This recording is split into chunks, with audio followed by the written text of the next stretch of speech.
Hello, this tutorial will cover creating your digital portfolio for DES140 for the end of year review. We'll talk about bringing your sketches onto your computer, editing in Photoshop if needed, laying out in InDesign, and then some basics on SlideRoom. The best way to bring sketches into your computer is with a scanner if you have access to one, but I'm assuming that's not the case for most. The next best way to bring a sketch onto your computer is to use a scanning app, such as Sketchbook. The way to do that would be to navigate to the menu icon in the Sketchbook app, click on Gallery View. In Gallery View, there's a plus at the bottom of the screen and a Scan Sketches setting. Clicking on that looks a bit like this. It'll probably ask for access to your camera. You want to hold your smartphone parallel to your page, and it will edit out the background. It might save you some steps in Photoshop. Whether you are scanning using the app or if for some reason you don't have access to that app and you want to photograph it, either way you want to have good lighting on your sketch. The way I recommend this is to be opposite of a window with natural daylight. Daylight is neutral, you won't get coloration from a light bulb. You just want to avoid hot sunspots like this and keep the lighting neutral. If it's not daytime or you're not by a window, you can photograph your sketches with lamps on either side. This will give you even lighting and avoid any unwanted shadows. This sketch was photographed next to a window, and it's what I'll be using for the demo. If you use the scanning app, again, it will edit out some of this and it might save you a trip in Photoshop and you can go directly into InDesign. If you're not happy with the scanning app and the quality of sketch it's providing you, there are some basics you can edit in Photoshop that can also save you some time in InDesign and give you really customizing exactly how you want your sketch to look. So firstly, to match the provided InDesign template, I recommend creating a new file in Photoshop that is the correct size. We want to change pixels to inches. The size to match the InDesign template is to change the width to 10.25 inches wide by 7.75 inches tall. For resolution, I recommend 200. It's large enough to not be pixelated, but not too large that it should slow your computer down. And when you have those settings typed in, you can go ahead and click on Creates. So here we have our blank document. We want to bring our photo over to that new size. So I'm simply going to go to Select, All, Edit, Copy, click on this new document here and say Edit Paste. And you can see the photo is a lot larger. Again, Photoshop can resize it so that it works with the InDesign template. Now to navigate, I'm going to go over here to the Zoom tool and holding down Alt, I'm going to zoom out. I'm then going to go and making sure I'm still on the photo layer over here, I'm going to go to Edit, Transform, or sorry, Edit Free Transform. And I want to shrink down this page size so that it fits in our the new size document here. So I'm just pushing and pulling on these corners. I can use the arrows on my keyboard to do some fine tweaking to get the drawing centered. When I'm happy with it, I can hit Enter. Now you'll notice there's some shadows on the page here. The way that I recommend editing this is with a layer modifier. So if you look over here in your Layers tab, if you don't see that, if you click on Windows, you want to make sure that Layers is checked. There are some icons at the bottom. You want to look for this half circle, click on that, and look for levels. It's the fifth from the top. And it should create a new layer here called Levels 1. You want it to be above your sketch layer, so if for some reason it's below, you can always just click and drag it above. Now the way this works is to, if you want to use an automatic setting, is to look for these droppers on the left side here. And I'm going to use the white dropper. Now whatever you click on the page, it'll edit it to be pure white. So if you click on one of these darker shadows, the editing will be stronger. If you click in the middle, it'll be a bit more neutral. So I'll start by clicking in the middle here, and you can see it kind of lighten the page. However, we still see these dark shadows here. If I click in this dark shadow, you can see it kind of washes the page out. We lose some of the rendering in here. Now the nice thing is, because this is a layer, you can always turn it off and create another one. Or you can edit it. So you can simply select this layer, and with the opacity, you can change how strong it is manually and just kind of tweak this down. If you ever need to edit it again, you can double click on this kind of this bumpy icon. If you double click on here, it'll edit the mask. You want to double click on the icon over here. And this allows you to play. These are further manual settings. You can play with these sliders. Dragging the dark one to the right will kind of punch all of the darker aspects of the page. The middle will change the middle balance. But basically dragging both these sliders into the center will up the contrast. Once you're happy with this setting, you can save it out as a JPEG. I realize you may have to process multiple pages this way. You could use this one file and keep pasting your pages underneath this levels. Once you have it set once, you may not need to set it again. And what you would want to do then for each page is to save out an image of it. So I'm going to go to File, Save As, and save out a JPEG here. I'm going to say DES140, page 1.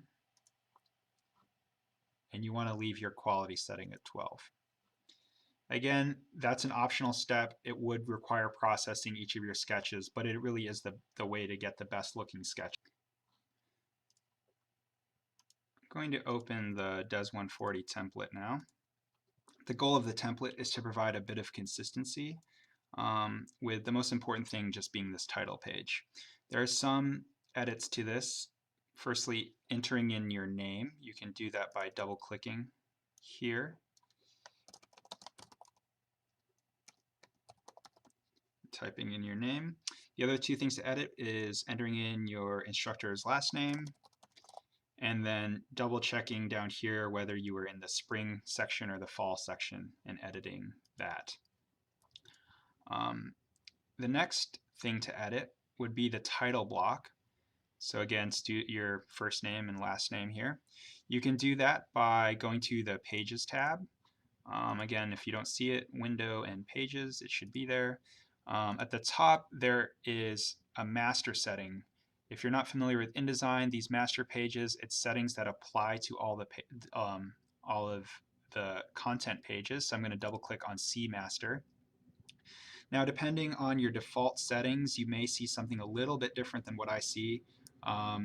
If I hit Control plus H on my PC, it will show me these boxes. This is where your photographs will go, or your sketches rather.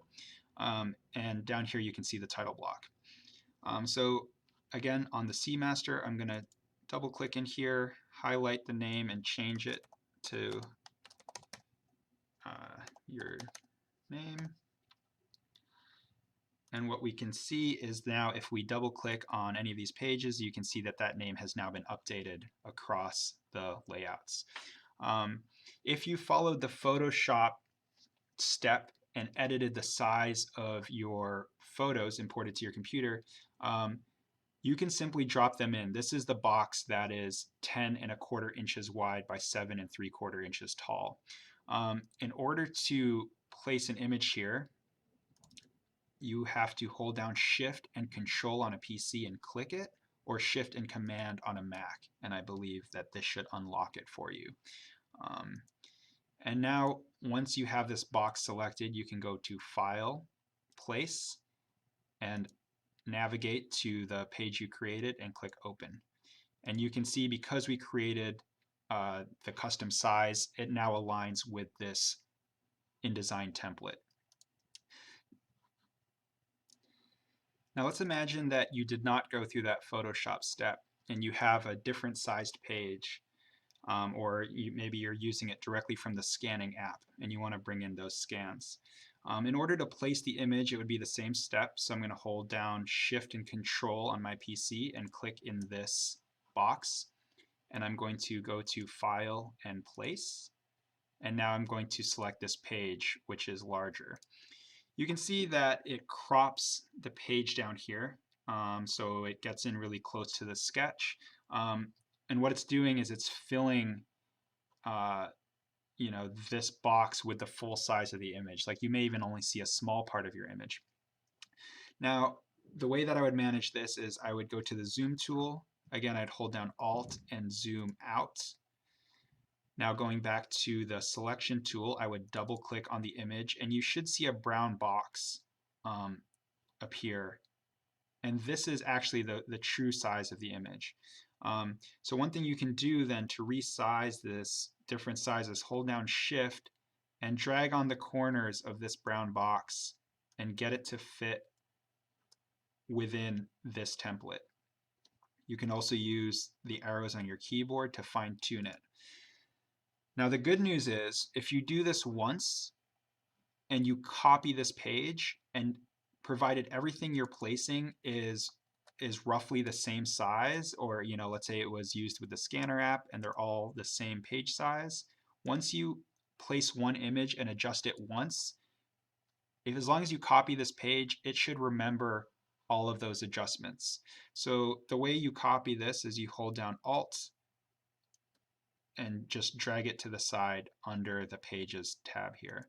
So all of these pages in the template are just blanks ready to receive the different images. Again, if you need to use this custom size, you can click all of them and then delete all these pages. And again, once you set one, just hold down Alt on your computer and drag these to get all your different pages.